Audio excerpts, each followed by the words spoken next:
और चलिए आपको सीधा ये चलते हैं दिल्ली के भारत मंडपम, जहां पर प्रधानमंत्री नरेंद्र मोदी संबोधित कर रहे हैं। और देश के कोने कोने से जुड़े प्रत्येक भाजपा कार्यकर्ता का मैं अभिनंदन करता हूं।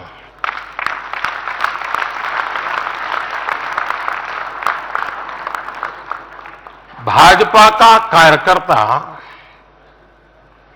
साल के हर दिन 24 घंटे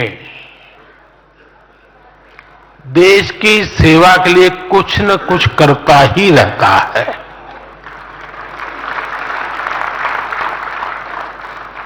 लेकिन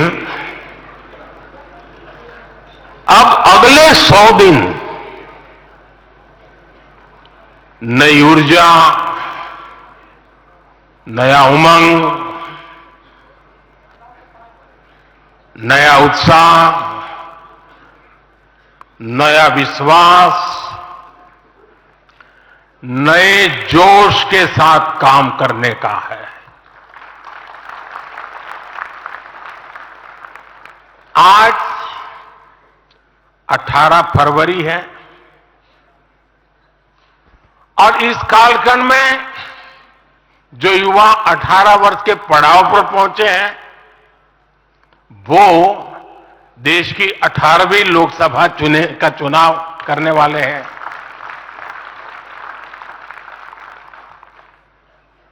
अगले 100 दिन हम सबको जुट जाना है, हर नए वोटर तक पहुंचना है, हर लाभार्थी तक पहुंचना है, हर वर्ग, हर समाज, हर पंथ, परंपरा, सब लोगों के पास पहुंचना है। हमें सबका विश्वास हासिल करना है। और जब सबका प्रयास होगा तो देश की सेवा के लिए सबसे ज्यादा सीटें भी बीजेपी को ही मिलेगी।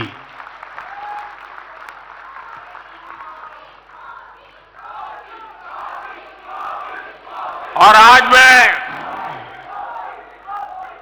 कल मुझे पदाधिकारियों के साथ बैठने का अवसर मिला। कल दोपहर के से आप सबके साथ बैठने का अवसर मिला। मैं नड्डा जी को और उनकी पूरी टीम को और आप सबको बधाई देता हूं। जब मैं पदाधिकारियों की बैठक में साल भर के काम का रिपोर्टिंग सुन रहा था, मैं सचमुच में इतना प्रभावित हुआ कि भाजपा के कार्यकर्ता सत्ता में रहने के बावजूद भी समाज के लिए इतना करते हैं, दिन रात दौड़ते हैं, संकटों के बीच भी करते हैं और सिर्फ भारत मां की जय के लिए करते हैं। ये 2 दिन भी जो चर्चा हुआ, विचार विमर्श हुआ है, देश के उज्जवल भविष्य के लिए हमारे संकल्प को दृढ़ करने वाली हर बातें हुई है। मैं इस भव्य आयोजन के लिए, प्रेरक विषयों के लिए आप सबको भी, देश भर के कार्यकर्ताओं को भी नड्डा जी के माध्यम से सबका अभिनंदन करता हूं। साथियों, आज मैं समस्त देशवासियों की तरफ से संत शिरोमणि आचार्य श्री 108 पूज्य विद्यासागर जी महाराज को श्रद्धापूर्वक, आदरपूर्वक नमन करते हुए श्रद्धांजलि देता हूं। उनके संलेखन, समाधिस्थ होने की सूचना मिलने के बाद उनके अनुयायी शोक में हैं, हम सभी शोक में हैं। और मेरे लिए तो यह एक व्यक्तिगत क्षति जैसा है। वर्षों तक मुझे व्यक्तिगत रूप से अनेक बार उनसे मिलने का, उनके दर्शन करने का, उनके मार्गदर्शन प्राप्त करने का अवसर मिला है। कुछ ही महीने पहले ऐसा ही मन कर गया था, मेरे प्रवास कार्यक्रम को बदल करके बहुत सुबह सुबह मैं उनके पास पहुंच गया था। तब पता नहीं था कि मैं दोबारा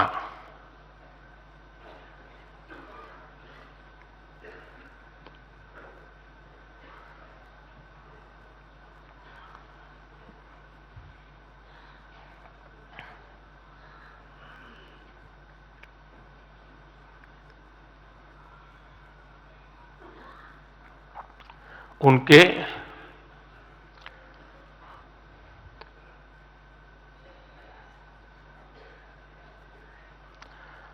दर्शन नहीं कर पाऊंगा।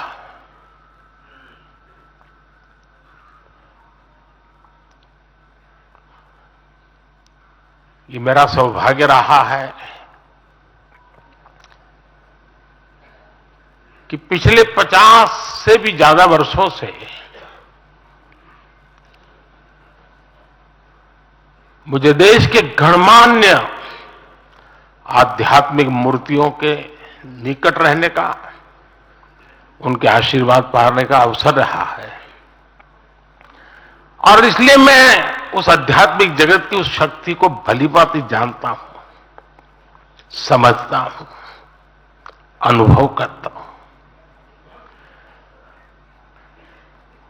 आपको सुनकर के आश्चर्य होगा कि वे तो दिगंबर परंपरा से थे। उनका जीवन कैसा होता है हम जानते हैं, लेकिन शायद ही कोई ऐसी महत्वपूर्ण घटना ऐसी नहीं होगी या मेरी तरफ से कुछ महत्वपूर्ण किसी काम में मेरा संबंध आया हो, 24 घंटे के भीतर भीतर उसका एनालिसिस करके मुझे उनका संदेश आता था। यानी कितने जागरूक थे।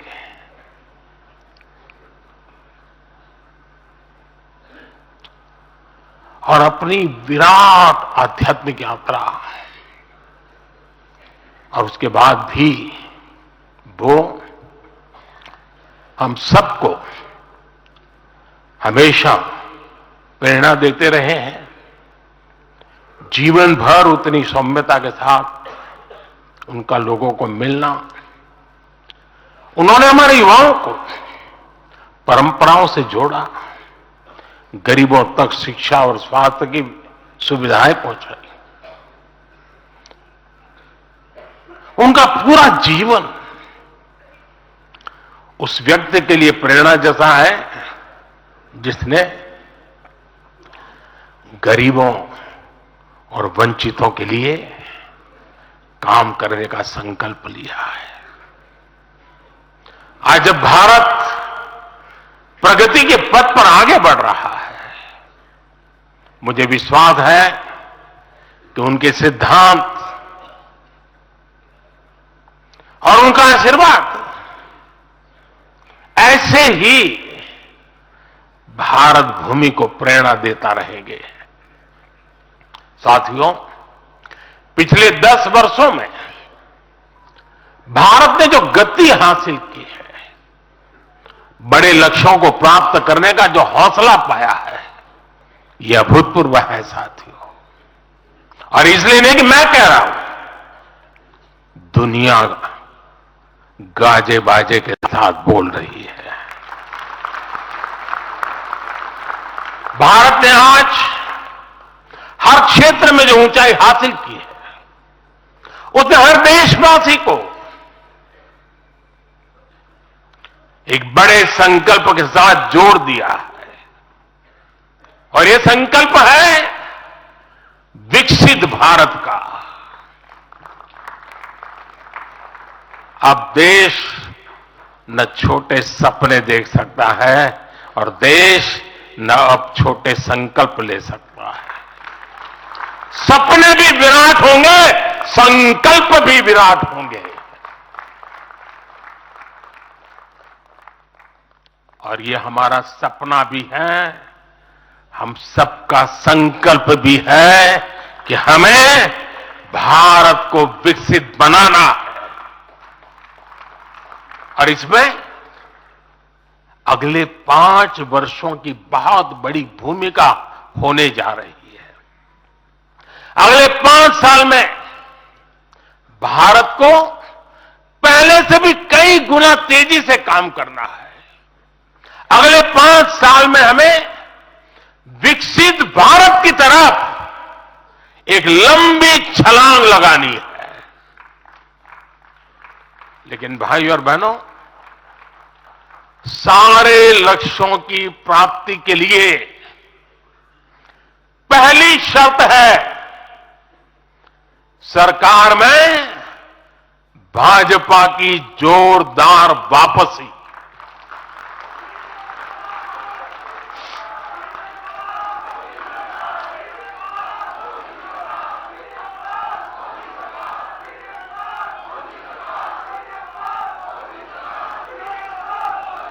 आज विपक्ष के नेता भी एनडीए सरकार 400 पार के नारे लगा रहे हैं।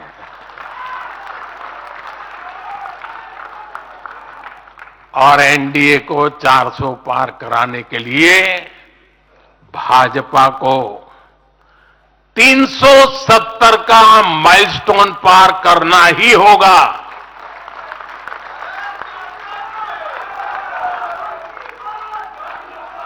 साथियों, कई बार लोग मुझसे कहते हैं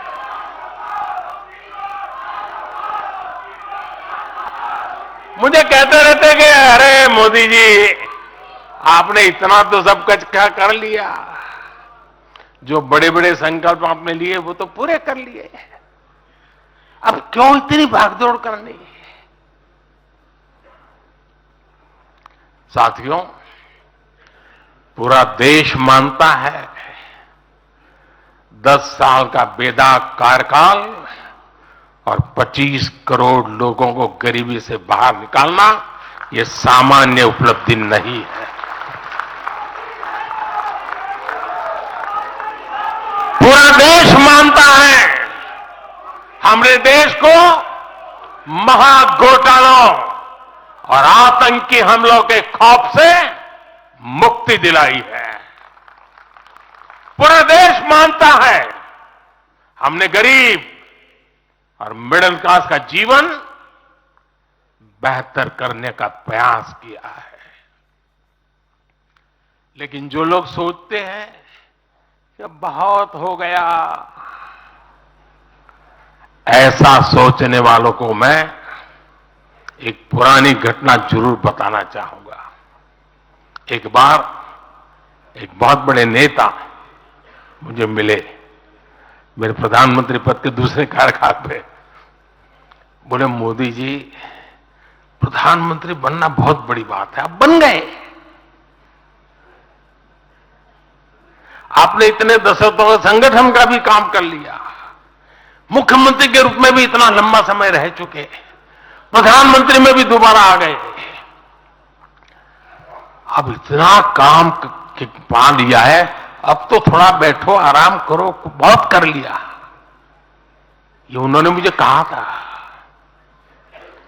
उनकी वो भावना राजनीति के पुराने अनुभवों से थी। लेकिन साथियों, हम राजनीति के लिए नहीं, राष्ट्र नीति के लिए निकले हैं। हम तो छत्रपति शिवाजी महाराज को मानने वाले लोग हैं। जब छत्रपति शिवाजी महाराज का राज्याभिषेक हुआ तो उन्होंने ये नहीं किया कि अब तो छत्रपति बन गए, सत्ता मिल गई तो चलो उसका आनंद लो। उन्होंने अपना मिशन जारी रखा। ऐसे ही उनसे प्रेरणा लेकर के मैं अपने सुख वैभव के लिए जीने वाला व्यक्ति नहीं हूं। मैं बीजेपी सरकार का तीसरा टर्म सत्ता भोग के लिए नहीं मांग रहा हूं।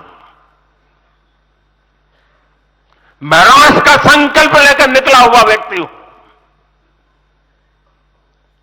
अगर मैं अपने घर की ही चिंता करता तो आज करोड़ों गरीबों के घर नहीं बना पाता। मैं देश के करोड़ों बच्चों के भविष्य के लिए जीता हूं, जागता हूं, जूझता रहता हूं। देश के करोड़ों युवाओं, करोड़ों बहनों बेटियों, करोड़ों गरीबों का सपना ही मोदी का संकल्प है।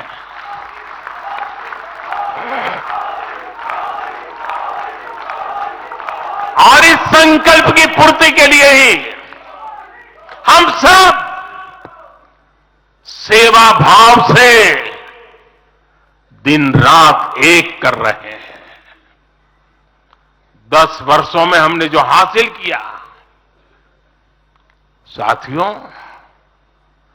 वो तो एक पड़ाव मात्र है। मंजिल तक पहुंचने का एक नया विश्वास है। अभी हमें देश के लिए, कोटि कोटि भारतीयों के लिए, हर भारतीय का जीवन को बदलने के लिए बहुत कुछ हासिल करने का सपने हैं, संकल्प है, और उसके लिए बहुत से निर्णय भी बाकी है। साथियों, आज भाजपा युवा शक्ति, नारी शक्ति, गरीब और किसान की शक्ति को विकसित भारत के निर्माण की शक्ति बना रहा है। पहले लोगों को लगता था कि सरकारें बदलती हैं, व्यवस्था नहीं बदलती।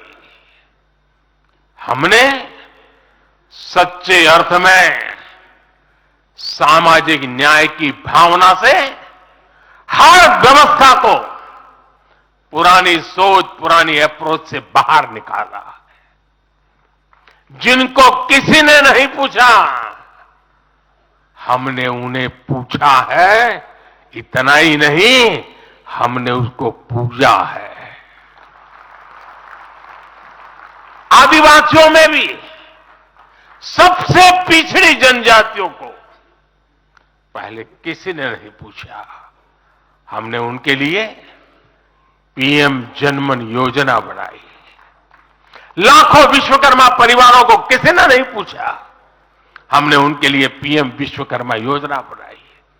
रेहड़ी, ठेले, फुटपाथ पर काम करने वाले लाखों साथियों के बारे में किसी ने नहीं सोचा, हमने उनके लिए पीएम स्वनिधि योजना बनाई। साथियों, पहले की सरकारों ने महिलाओं के हितों की, उनके जीवन में आ रही परेशानियों की भी कभी चिंता नहीं की। हमारे यहां बेटियों को गर्भ में ही मार डालने की कितनी विराट समस्या थी। हमने इसके लिए सामाजिक चेतना, साथ साथ कड़े कानून, दोनों का सहारा लिया। पहली बार देश में बेटी बचाओ बेटी पढ़ाओ जैसा एक जन आंदोलन चला, जिसका एक बहुत ही सार्थक प्रभाव हुआ। हमने बालिकाओं के, महिलाओं के पोषण पर विशेष बल दिया। हमने पोषण अभियान चलाया ताकि गर्भवती महिलाओं को उचित मदद मिल सके। स्वस्थ महिला ही स्वस्थ संतान को जन्म दे सकती है।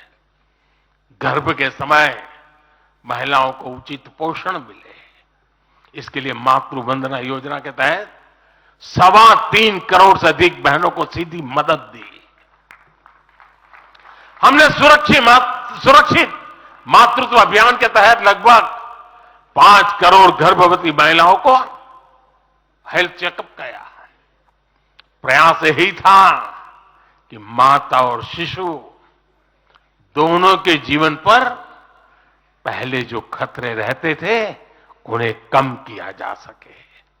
2014 से पहले महिला सुरक्षा को लेकर कितनी चिंताएं होती थी। हर कोई चिंतित रहता था। हमने रेप, बलात्कार ऐसे अपराधों को, संगीन अपराधों में फांसी की सजा सुनिश्चित की। ऐसे मामलों का तेजी से निपटारा हो, इसके लिए भी विशेष व्यवस्थाएं बनाई। साथियों, मैं देश का पहला प्रधानमंत्री हूं जिसने शौचालय जैसे विषय को लाल किले से उठाया। मैं देश का पहला प्रधानमंत्री हूं जिसने महिलाओं के खिलाफ अपशब्दों पर लाल किले से नाराजगी व्यक्त की थी। नारी गरिमा, नारी सम्मान हमारे लिए सर्वोपरि है। मुझे गर्व है कि पिछले 10 वर्षों में भाजपा सरकार ने महिलाओं का जीवन आसान बनाने के लिए अनेक कदम उठाए हैं। हमने 10 करोड़ उज्ज्वला गैस कनेक्शन दिया। हमने 4 करोड़ घर बनवाए, जिनमें 3 करोड़ से ज्यादा घर महिलाओं के नाम रजिस्टर हुए। हमने महिलाओं के नाम 3 करोड़ से ज्यादा घर रजिस्टर करवाकर उनको घर की मालकिन बनाया। हमने 10 करोड़ परिवारों की बहनों को पहली बार नल से जल दिया। हमने 12 करोड़ परिवारों की बहनों को टॉयलेट दिया। और टॉयलेट वो 4 दीवारी नहीं है, इज्जत घर है। हमने 1 रुपए में सुविधा सैनिटरी पैड्स की योजना शुरू की। हमने 25 करोड़ से ज्यादा महिलाओं के बैंक अकाउंट खोले। हमने 30 करोड़ से अधिक मुद्रा लोन महिला लाभार्थियों को दिए। साथियों, बहनों को आर्थिक रूप से सशक्त करने के लिए, बेटियों को नौकरी करने में आसानी हो, इसके लिए हमने अनेक कदम उठाए। हमने सेल्फ हेल्प ग्रुप से 10 करोड़ बहनों को जोड़ा। हमने 1 करोड़ बहनों को लखपति दीदी बनाया। खादी को जो फिर से नया जीवन मिला है, उसका फायदा भी सबसे। हमने प्रेगनेंसी लीव को बढ़ाकर 26 हफ्ते किया। पहले फैक्ट्रियों में या दूसरी जगहों पर महिलाओं को नाइट शिफ्ट में काम करने के लिए अनेक अड़चनें थी। हमने श्रम कानूनों में सुधार करके उनको भी दूर किया। हमने पैरामिलिट्री फोर्सेस में महिलाओं की भर्ती 2 गुने से अधिक की। हमने सेनाओं के अग्रणी मोर्चों में महिलाओं की तैनाती को सुनिश्चित किया। हमने सैनिक स्कूलों और मिलिट्री एकेडमी के दरवाजे बेटियों के लिए खोल दिए। साथियों, इस बार 26 जनवरी को कर्तव्य पथ भारत की नारी शक्ति से पूरे देश को प्रेरणा दे रहा था। साथियों, आने वाले समय में हमारी माताओं, बहनों, बेटियों के लिए अवसर ही अवसर आने वाले हैं। मिशन शक्ति से देश में नारी शक्ति की सुरक्षा और सशक्तिकरण का संपूर्ण इकोसिस्टम बनेगा। अब 15,000 महिला सेल्फ हेल्प ग्रुप को ड्रोन मिलेंगे। ड्रोन दीदी खेती में वैज्ञानिकता और आधुनिकता लाएगी। अब देश में 3 करोड़ महिलाएं लखपति दीदी बनाई जाएगी। पीएम विश्वकर्मा योजना से परंपरागत कला और शिल्प से जुड़ी बहनें सशक्त होगी। नई नेशनल एजुकेशन पॉलिसी से बेटियों को शिक्षा और स्किल के मामले में सबसे अधिक फायदा होगा। गांव के पास ही बेहतर स्पोर्ट्स इंफ्रास्ट्रक्चर बने, बेटियां हमारी स्पोर्ट्स में कमाल करेगी। साथियों, आज जब मैं बीते 10 वर्षों की तरफ नजर डालता हूं तो कितना ही कुछ याद आता है। ये 10 वर्ष साहसिक फैसलों, दूरगामी निर्णयों के नाम है। जो काम सदियों से लटके थे, हमने उनका समाधान करने का साहस करके दिखाया है। अयोध्या में भव्य राम मंदिर का निर्माण करके हमने 5 सदियों का इंतजार खत्म किया है।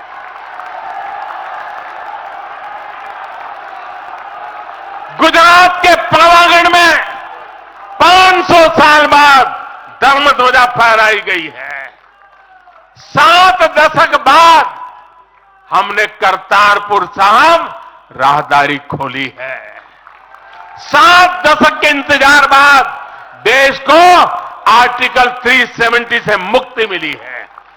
लगभग 6 दशक बाद राजपथ कर्तव्य पथ के नए स्वरूप में सामने आया है। 4 दशक बाद आखिरकार 1 रैंक 1 पेंशन की मांग पूरी हुई है। 3 दशक बाद आखिरकार देश को नई राष्ट्रीय शिक्षा नीति मिली है।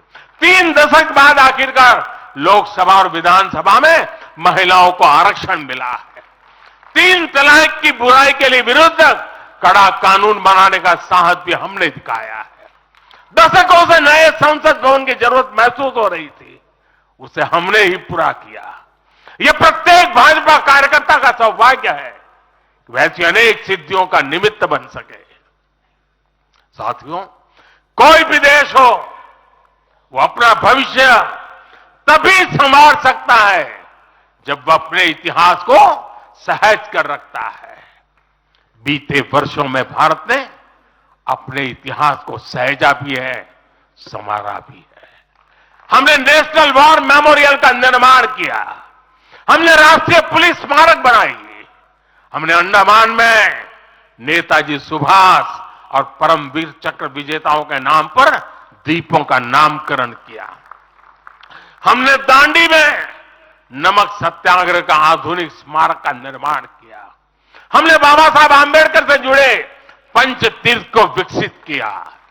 हमने रांची में भगवान बिरसा मुंडा की स्मृति में म्यूजियम बनाया। सरदार पटेल को समर्पित स्टैच्यू ऑफ यूनिटी हमारे कार्यकाल में बनी। 31 अक्टूबर को राष्ट्रीय एकता दिवस हमारी सरकार ने घोषित किया। 15 नवंबर को जनजातीय गौरव दिवस के रूप में घोषित करने का अवसर हमें मिला। 14 अगस्त को विभाजन विभीषिका दिवस के रूप में याद करने का निर्णय हमारी सरकार ने लिया। 26 दिसंबर को हमने साहिबजादों की स्मृति में वीर बाल दिवस घोषित किया। 26 नवंबर को संविधान दिवस घोषित करने का फैसला भी हमारी सरकार ने किया और 21 जून को संयुक्त राष्ट्र इंटरनेशनल योगा डे भी हमारी ही सरकार के प्रयासों से घोषित किया। साथियों, विपक्ष के हमारे दल भले ही योजनाओं को पूरा करना न जानते हो, लेकिन झूठे वादे करने में इनका कोई जवाब नहीं रहा है। बावजूद इसके आज एक वायदा करने से ये सारे राजनीतिक दल घबराते हैं। एक भी राजनीतिक दल के मुंह से नहीं सुना होगा आपने, जो वायदा हम कर रहे हैं ना, इसका जिक्र तक करने का उनमें सामर्थ्य नहीं है।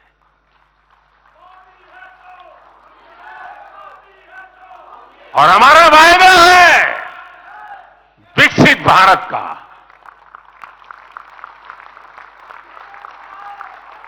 इन लोगों ने स्वीकार कर लिया है कि ये लोग भारत को विकसित नहीं बना सकते। सिर्फ और सिर्फ बीजेपी ही ऐसी पार्टी है, एनडीए ही ऐसा एक गठ है जिसने इसका सपना देखा है। हम मिशन मोड पर भारत को 2047 तक देश जब आजादी के 100 साल मनाएगा, हम भारत को विकसित देश बनाने के लिए काम कर रहे हैं। हमने तीसरे टर्म में भारत को दुनिया की तीसरी बड़ी आर्थिक ताकत बनाने का संकल्प लिया है और ये मोदी की गारंटी है।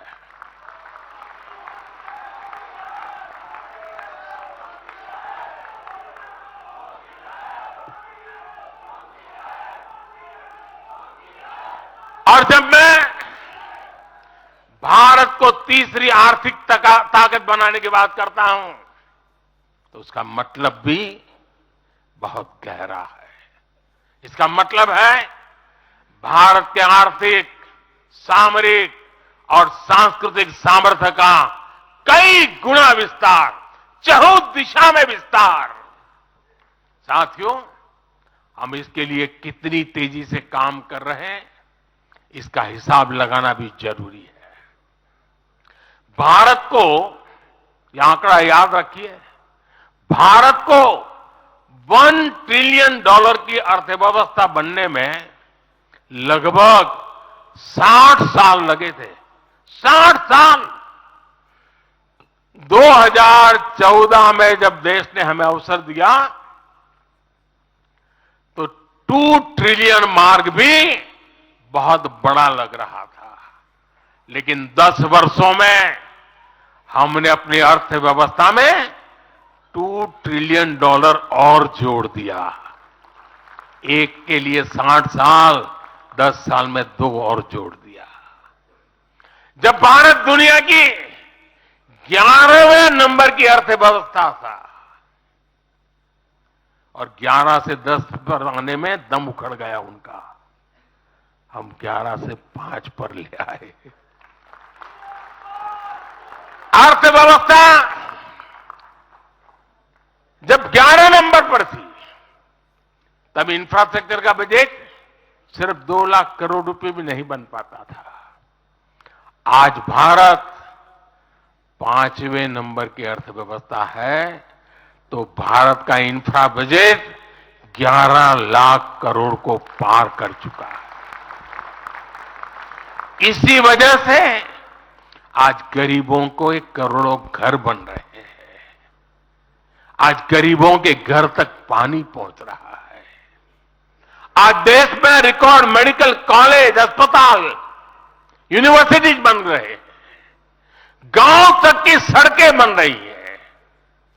जब भारत दुनिया की टॉप 3 अर्थव्यवस्थाओं में आएगा, तो आप कल्पना कर सकते हैं कि विकास कार्यों के लिए हमारे पास कितनी ज्यादा पूंजी होगी। इसलिए भारत के टॉप 3 इकोनॉमी में आने का मतलब है भारत के हर परिवार का जीवन स्तर सुधरेगा। भारत के हर परिवार की आय बहुत अधिक बढ़ जाएगी। भारत का पब्लिक ट्रांसपोर्ट और आधुनिक बनेगा। भारत में रोजगार के लिए नए सेक्टर खुलेंगे, रोजगार के और ज्यादा मौके मिलेंगे। भारत के युवाओं को भारत में ही फंडिंग के ज्यादा से ज्यादा अवसर आएंगे। भारत की महिलाओं को हर मोर्चे पर आगे बढ़कर नेतृत्व करने का मौका मिलेगा। हमारे किसान लेटेस्ट टेक्नोलॉजी से जुड़कर काम करेंगे। कृषि उत्पाद में वैल्यू एडिशन करेंगे। लोगों की जीवन बेहतर बनाने के लिए देश में पर्याप्त संसाधन और आवश्यक व्यवस्थाएं मौजूद होगी। साथियों, मुझे खुशी है कि आज विकसित भारत अभियान की बागडोर भी भारत के युवाओं ने संभाली है। पिछले 1.5 साल में विकसित भारत के संकल्प से जुड़े सुझावों के लिए, और लोगों को ऐसा लगता होगा कि हम बात पता, ऐसा नहीं है। इस पर हम 1.5 साल से चुपचाप काम कर रहे हैं। सरकार की मशीनरी को लगाया है और आपको जानकर के खुशी होगी, अब तक 15 लाख लोगों से ज्यादा लोगों ने विकसित भारत कैसा हो, रोडमैप कैसा हो, इनिशिएटिव कैसे हो, नीतियां कैसी हो, इसमें विचार विमर्श हुआ है। लोगों ने अपने आइडियाज दिए हैं और आपको जानकर के और खुशी होगी, इन 15 लाख में से आधे से ज्यादा वो लोग हैं जिनकी उम्र 35 से कम है। पूरी युवा सोच के साथ हम आगे बढ़ रहे हैं। इन लाखों युवाओं ने विकसित भारत का रोड मैप सुझाया है। साथियों, युवा ऊर्जा से भरा हुआ भारत आज अपने लिए बड़े लक्ष्य तय कर रहा है, और जो लक्ष्य तय करता है अपनी आंखों के सामने उसे प्राप्त भी करता है। हम 2029 में 2029 में भारत में यूथ ओलंपिक के लिए तैयारी कर रहे हैं। हम 2036 में भारत ओलंपिक खेलों की मेजबानी करे, इसके लिए काम कर रहे हैं। हम 2030 तक हमारी रेलवे को नेट जीरो टारगेट पर ला करके कार्बन मुक्त करने की दिशा में काम कर रहे हैं। हम 2030 के बजाय अपनी टारगेट डेट से 5 साल पहले ही पेट्रोल में 20% इथेनॉल ब्लेंडिंग का लक्ष्य भी हासिल कर लेंगे। भारत 2070 तक नेट जीरो के लक्ष्य को हासिल करने के लिए भी नीतियां बना रहा है। इसका अर्थ है कि आने वाले समय में हमारे देश में अनगिनत ग्रीन जॉब्स बनेगी। साथियों, विकसित भारत वो नहीं होगा जिसका भविष्य भाग्य के भरोसे हो। इसलिए दूसरे देशों पर भारत की निर्भरता को हम तेजी से कम कर रहे हैं। इसलिए हम देश के लिए बड़े लक्ष्य बना रहे हैं और उनके लिए योजनाबद्ध तरीके से काम भी कर रहे हैं। भविष्य में हम एक ऐसा भारत देखेंगे जिससे लाखों करोड़ रुपए का खाद्य तेल बाहर से लाने की जरूरत नहीं होगी। हमारे पाम ऑयल मिशन की मदद से हमारे किसान इतने सशक्त हो जाएंगे कि वो देश के पैसों की बचत कर सके। बीते कुछ वर्षों में दलहन, तिलहन और श्री अन्न के लिए विशेष नीतियां बनाई है, जिससे छोटे छोटे किसानों को मदद हो रही है। भविष्य में भी हमारे किसानों को इनसे और लाभ मिलेगा। किसानों के भविष्य को सुरक्षित करने के लिए हमने देश के कोने कोने में अमृत सरोवर अभियान भी शुरू किया। आजादी का अमृत महोत्सव, हम बहुत कुछ कर सकते थे। हम दिल्ली के अंदर कोई एक बड़ा ताबूत खड़ा कर दे के नाम लिखवा सकते थे कि आजादी के अमृत काल में मोदी जी ये बना के गए हैं। हमने आजादी के अमृत वर्ष को जन आंदोलन बनाया और काम क्या किया? तालाब बनाए। हर गांव में जब तालाब बनते हैं ना, वो किसान को सुरक्षित करते हैं, शुद्ध पानी की गारंटी देते हैं, जमीन उर्वरक बना देते हैं। लंबे भविष्य को सोच करके ऐसे काम हम करते हैं। और इस अभियान के तहत देश में अब तक 60,000 से ज्यादा नए सरोवर बनाए जा चुके हैं। 60,000 तालाब, शायद ही किसी सरकार के नसीब में इतना बड़ा काम करने का सौभाग्य आया होगा। ये सरोवर जल सुरक्षा सुनिश्चित करने में किसानों की मदद करेंगे। आज ग्रीन हाइड्रोजन से जुड़े अभियान और सोलर रूफटॉप मिशन के कारण देश रिन्यूएबल एनर्जी के क्षेत्र में भी तेजी से आगे बढ़ रहा है। बहुत जल्द भारत दुनिया का सेमीकंडक्टर हब बनेगा और इससे पूरी दुनिया में नई कंप्यूटिंग रिवॉल्यूशन को भी भारत गति देने का निमित्त बनने वाला है। पोर्ट लेड ग्रोथ से पब्लिक ट्रांसपोर्ट तक आने वाले समय में हर क्षेत्र को नई ऊंचाई मिल सकेगी। साथियों, भाजपा आज देश का एकमात्र दल है जो एक भारत श्रेष्ठ भारत की भावना के प्रति इतना आग्रही भी है और इतना समर्पित भी है। मैं पिछले महीने के अपने अनुभवों को भी कभी भूल नहीं सकता। इस दौरान मुझे भगवान श्री राम से जुड़े कई स्थानों में भ्रमण करने का अवसर मिला। मेरा 11 दिन का अनुष्ठान चल रहा था।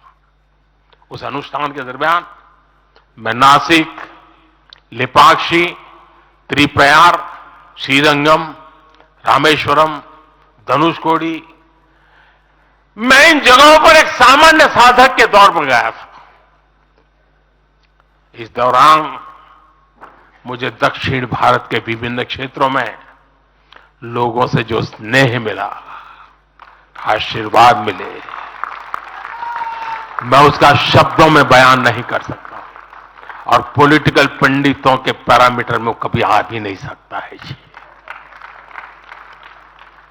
जब मैं सड़कों से गुजर रहा था, लोग अपने वचन से, अपने भावों से मुझ पर अपना आशीर्वाद बरसा रहे थे।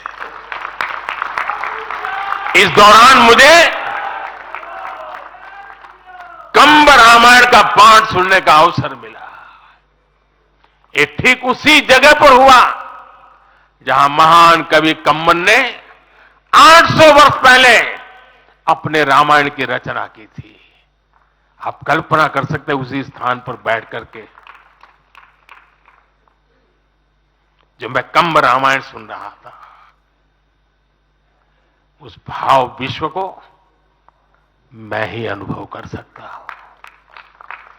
एक ऐसा अद्भुत क्षण था जिसमें एक भारत श्रेष्ठ भारत की भावना पूरी तरह समाहित थी। मुझे विश्वास है कि आप सभी ने भी कम अधिक मात्रा में इसे महसूस किया होगा। हम हमेशा विभिन्न तरीके से देशवासियों को करीब लाने का निरंतर प्रयास करते हैं। एकता के सूत्र में बांधने के लिए हमारी कोशिश रहती है। चाहे संयुक्त राष्ट्र में पहली बार जाकर के कोई तमिल में बोलता है, जगत गुरु बसवेश्वरा का संदेश दूर दूर तक पहुंचाने के लिए हम लेके जाते हैं। काशी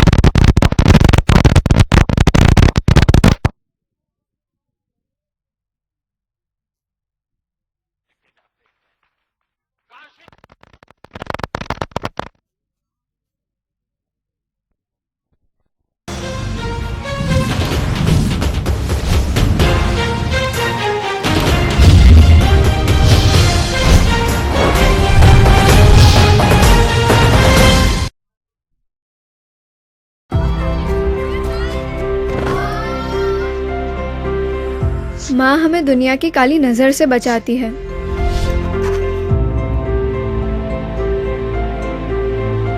माँ हमारे सपने सजाती है।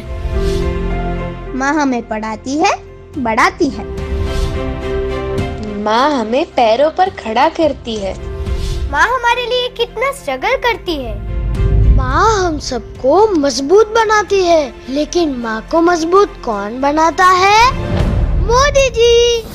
किसी को नल देकर, किसी को गैस, किसी को टॉयलेट देकर, किसी को बिजली, किसी को लोन देकर, तो किसी को डिजिटल बनाकर। मेरी माँ मजबूत तो भारत माँ मजबूत, ये मोदी सरकार की गारंटी है। Thank you Modi ji. मेरे लिए तो मेरे देश का हर कोना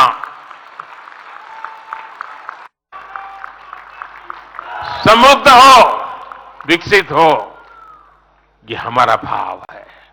आज चाहे सियाचिन हो या फिर देश के आकांक्षी जिले हो, कोई हमसे दूर नहीं है।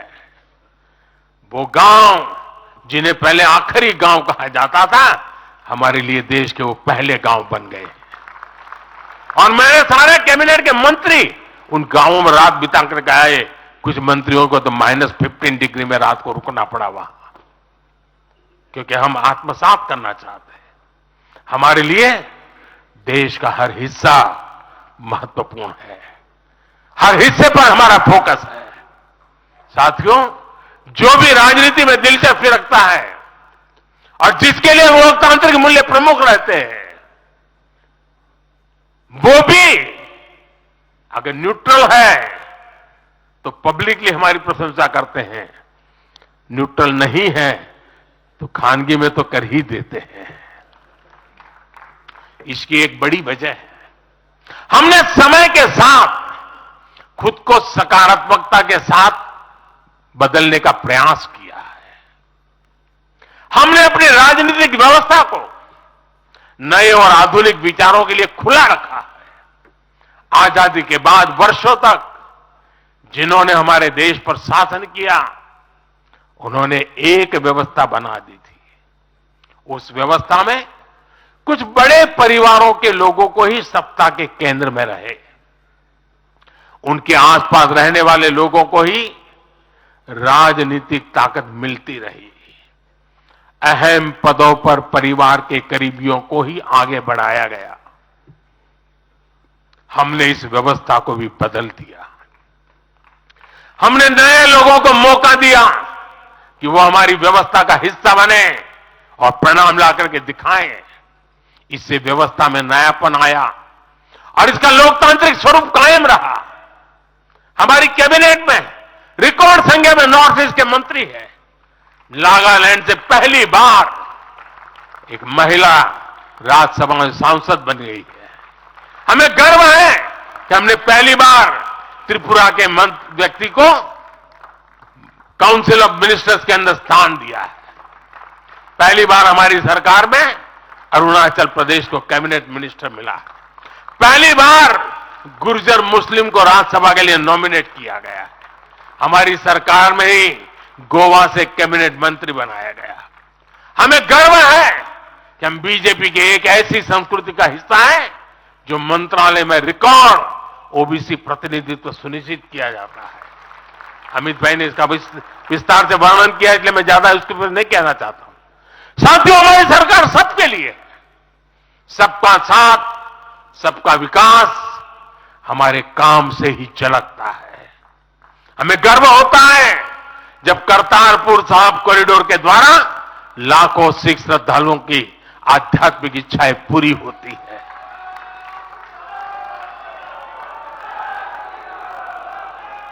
अब कल्पना कीजिए, 70 साल तक भारत की सीमा में रह करके हमारे सिख पंथ के अनुयायी दूरबीन से पाकिस्तान के अंदर करतारपुर साहिब के दर्शन करते थे। हमने रास्ते खोल दिए दोस्तों। अब स्थिति बदल गई है। हमने लंगर की वस्तुओं से जीएसटी भी हटा दिया। हमने स्वर्ण मंदिर के लिए एफसीआर रजिस्ट्रेशन सुनिश्चित किया, जिससे विदेशियों को सेवा करने का अवसर मिला है। पहली बार वीर बाल दिवस मनाकर हमने सत्य और न्याय के लिए बलिदान देने वाले साहसजादों को, शौर्य को सम्मान दिया।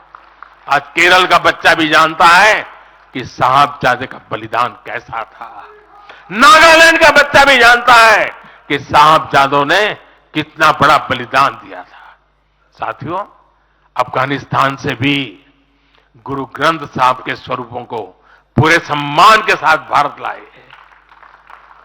इसके साथ ही हमारी सरकार ने हज की प्रक्रिया में सुधार करके यात्रा को सुविधाजनक बनाया। आज बिना महरम के हज करना भी संभव हुआ है। इससे महिलाओं के लिए भी हज करना आसान हुआ और हजारों महिलाएं गई।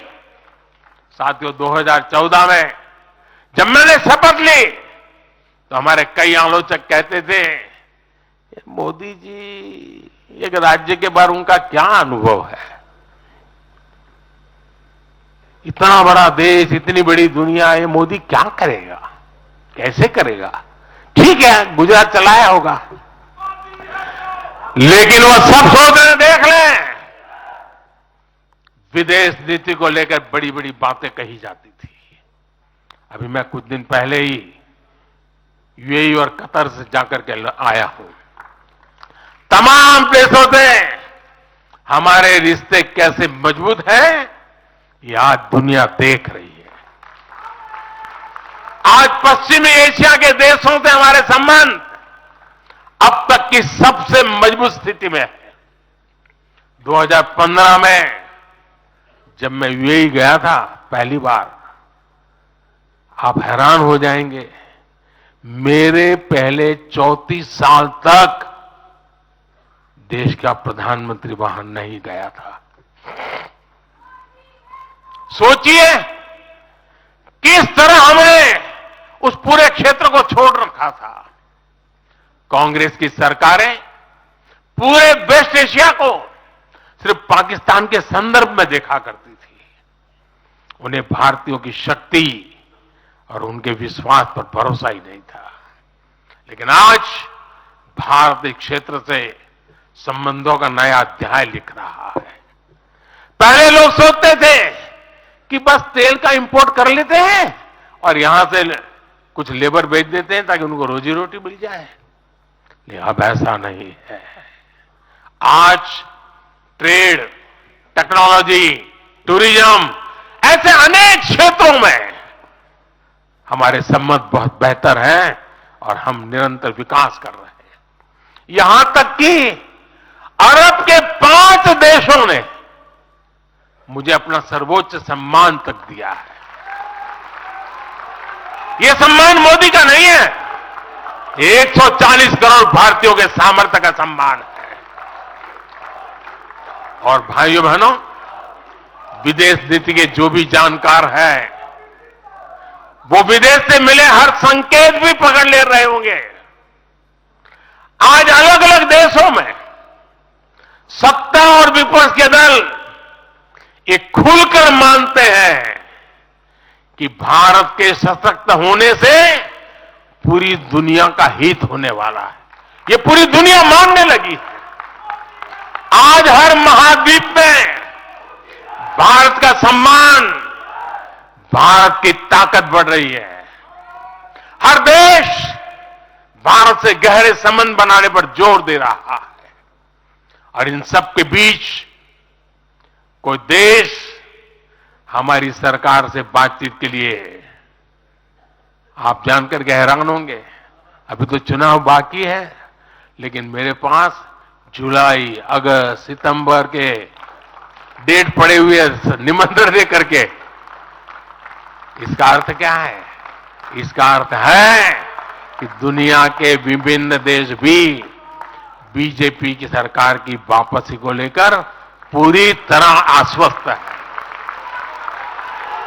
वो भी जानते हैं, दुनिया का हर देश जानता है, दुनिया की हर शक्ति जानती है, आएगा तो साथियों, कांग्रेस से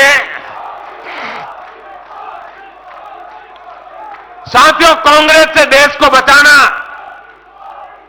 देश के हर नागरिक को बचाना, हमारे बच्चों का, हमारे बीजेपी के प्रत्येक कार्यकर्ता का दायित्व है। कांग्रेस का ट्रैक रिकॉर्ड हम सभी के सामने है। कांग्रेस अस्थिरता की जननी है। कांग्रेस परिवारवाद की जननी है। कांग्रेस भ्रष्टाचार की जननी है। और कांग्रेस तुष्टीकरण की भी जननी है। 70 के दशक में जब देश में कांग्रेस के विरुद्ध गुस्सा बढ़ना शुरू हुआ, तो खुद को बचाने के लिए इसने अस्थिरता का सहारा लिया। हर नेता की सरकार कांग्रेस ने अस्थिर की। आज यहां प्रस्ताव के समय इसकी चर्चा आई है, तो मैं ज्यादा उसके लिए कहता नहीं हूं। आज भी ये लोग अस्थिरता पैदा करने के लिए नई नई साजिशें कर रहे हैं।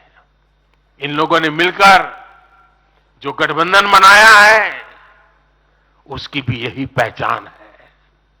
कांग्रेस के पास विकास का एजेंडा नहीं है, फ्यूचर का रोडमैप नहीं है। ये देश को कभी भाषा के आधार पर तो कभी क्षेत्र के आधार पर बांटने में जुटे हुए हैं। साथियों, कांग्रेस का एक सबसे बड़ा पाप ये रहा है कि वो देश की सेनाओं का मनोबल तोड़ने से भी पीछे नहीं रहे। भारत की राष्ट्रीय सुरक्षा और सामरिक शक्ति को नुकसान पहुंचाने में कांग्रेस ने कोई कसर नहीं छोड़ी है। जब भी देश के रक्षा क्षेत्र में कोई बड़ा काम हुआ, जब हमारी सेनाओं ने कोई उपलब्धि हासिल की, कांग्रेस ने हर बार उन पर सवाल उठाए। आप सिर्फ सोचिए कि 5 साल पहले इन लोगों ने क्या कहा था। इन लोगों ने हर कोशिश की कि हमारी वायुसेना को राफेल जैसे एडवांस एयरक्राफ्ट न मिल पाए। इन्होंने अप्रचार किया कि हिंदुस्तान एरोनॉटिकल लिमिटेड को, HAL को खत्म किया जा रहा है। ये लोग तो एचएएल के बाहर फोटो तक खींचवाने के लिए चले गए थे। लेकिन देखिए एचएएल आज कैसे धूमधाम से आगे बढ़ रहा है। आज देखिए कितने सारे ऑर्डर आज उनके यहां बुक किए गए हैं। आज जरा देखिए एचएएल का मार्केट वैल्यू कितना बढ़ गया है। ये वही लोग हैं जिन्होंने हमारी सेनाओं के सर्जिकल स्ट्राइक करने पर उनके पराक्रम पर सवाल खड़ा कर दिया। जब एयर स्ट्राइक हुई तो उसकी सफलता के प्रमाण मांगे जाने लगे। कांग्रेस भारतीय सेनाओं के अपमान का कोई मौका नहीं छोड़ती। साथियों, कांग्रेस कितनी कंफ्यूज है इसका उदाहरण मैं आपको देना चाहता हूं। कांग्रेस में लड़ाई चल रही है और बड़ी तगड़ी लड़ाई चल रही है, लेकिन मजा यह है कि सिद्धांतों की नहीं चल रही है, योजनाओं को समझ में नहीं चल रही है। लड़ाई क्या चल रही है आपको जानकर के आश्चर्य होगा। क्या लड़ाई है? कांग्रेस में एक वर्ग है जो कहता है कि मोदी से तीखी नफरत करो, मोदी पर व्यक्तिगत आरोप लगाओ, मोदी की छवि खराब करने के लिए हर हथकंडे अपनाओ। एक वर्ग है। कांग्रेस के अंदर एक दूसरा वर्ग भी है जो कांग्रेस की मूल परंपराओं से निकला हुआ है, जो कहता है कि मोदी पर व्यक्तिगत आरोप नफरत से कांग्रेस को बाहर निकालो, इससे कांग्रेस को और ज्यादा नुकसान होता है। यानी कांग्रेस हमसे सैद्धांतिक मुद्दों पर लड़ाई नहीं लड़ रही है। कांग्रेस इतनी हताश है कि उसमें सैद्धांतिक विरोध, वैचारिक विरोध का साहस भी नहीं बचा। इसलिए गाली गलौज और मोदी पर झूठे आरोप ही उनका एकमात्र एजेंडा बन गया है। साथियों, लाल किले से मैंने कहा था यही समय है, यही समय है, यही समय है। भारत के इतिहास में आज वो समय आ गया है जब हमें अपने देश का भाग्य बदल देना है। और साथियों, मैंने देशवासियों को लाल किले से कहा था और आपको तो कई बार कह चुका हूं। मैंने देशवासियों को कहा था कि अगर आप 10 घंटे का काम करेंगे तो मोदी 11 घंटे काम करेगा। अगर आप 12 घंटे काम करेंगे तो मैं 13 घंटे काम करूंगा। अगर आप 14 घंटा काम करेंगे तो मैं 15 घंटे काम करूंगा। मेरे साथियों, देश भर के मेरे कार्यकर्ताओं, देश भर के मेरे देश को उज्जवल भविष्य के लिए आशा लगाकर बैठे हुए लोगों से मैं कहना चाहूंगा, आने वाले 100 दिनों तक बीजेपी के हर कार्यकर्ता को अपने लिए नए लक्ष्य बनाने होंगे, उन्हें प्राप्त करना होगा। बीते वर्षों में भाजपा सरकार की योजनाओं का लाभ करोड़ों लाभार्थियों को मिला है। हमें हर लाभार्थी तक पहुंचना है। और मेरी एक व्यक्तिगत प्रार्थना है, करोगे? जरा हाथ ऊपर करके बताइए, करोगे? करोगे? हर लाभार्थी के पास जाइए, उनको कहना कि प्रधान सेवक नरेंद्र मोदी ने उन्हें प्रणाम कहा है।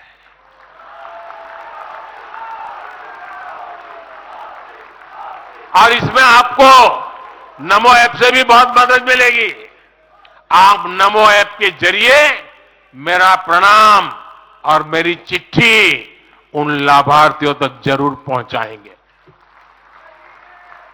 किसी भी बूथ में एक भी फर्स्ट टाइम वोटर ऐसा ना हो जिस तक बीजेपी का कार्यकर्ता पहुंचा ना हो। आपको उन्हें पिछले 10 वर्षों के काम और आने वाले 5 वर्षों के प्लान, इसके विषय में जरूर बताना है। मैं आपको उन्हें नमो ऐप पर विकसित भारत का ब्रांड एम्बेसडर बनाने के लिए हमें उसको जोड़ना है। वो हमारा एम्बेसडर है। मतदान के दिन इन सभी मतदाताओं को बूथ पर लाकर हमें कमल निशान पर मतदान करवाना है और जहां एनडीए के साथी हो उनके निशान पर मतदान करवाना है। साथियों, हमें याद रखना है, हमें सिर्फ सरकार बनाने के लिए लोगों को नहीं जोड़ना, बल्कि देश बनाने के लिए भी तो लोगों को जोड़ना है।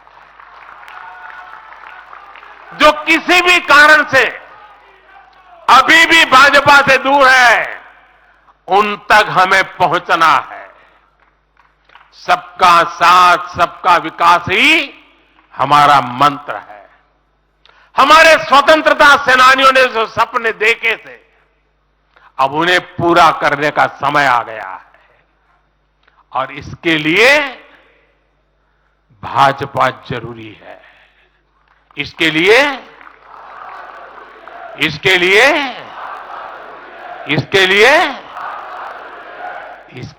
भाजपा सरकार जरूरी है। आज देश की जनता कह रही है, भ्रष्टाचार पर सख्त कार्रवाई होती रहे, इसलिए महंगाई पर लगाम लगी रहे, इसलिए देश के दुश्मनों में डर बना रहे, इसलिए निवेश और नौकरी के अवसर बढ़ते रहे, इसलिए भारत तीसरी बड़ी सबसे आर्थिक ताकत बने, इसके लिए भारत में तेजी से इंफ्रास्ट्रक्चर का निर्माण हो, इसलिए आत्मनिर्भर भारत अभियान सफल हो, इसलिए करोड़ों भारतीयों को मुफ्त राशन मिलता रहे, इसलिए किसानों को सम्मान निधि मिलती रहे, 100% लाभार्थी तक तेजी से लाभ पहुंचे, इसलिए साथियों, आप यहां से एक नए संकल्प के साथ अपने क्षेत्र में जाएं। अब की बार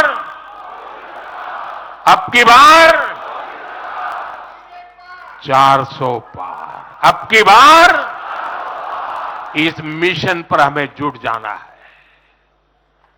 आप सबको मेरी तरफ से अनेक अनेक शुभकामनाएं हैं।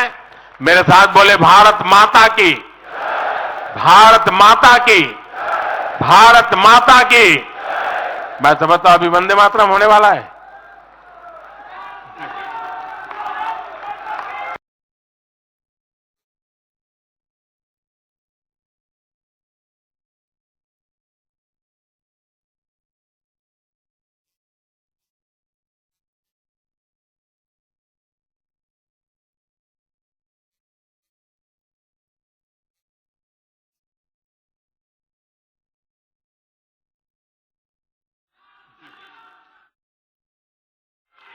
माननीय प्रधानमंत्री जी के संबोधन के बाद अभी राष्ट्रगान होगा।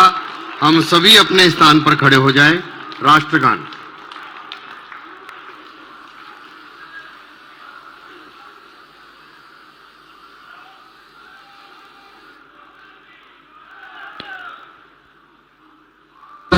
अधिनायक जय हे भारत भाग्य विधाता, पंजाब सिंध गुजरात मराठा द्राविड उत्कल गंगा, विंध्य हिमाचल यमुना गंगा उच्चल जलधि तरंगा, तव शुभ नामे जागे, तव शुभ आशीष मांगे, गाहे तव जय गाथा, जन गण मंगलदायक जय हे भारत भाग्य विधाता, जय हे जय हे जय हे, जय जय जय जय हे। भारत माता की, भारत माता की।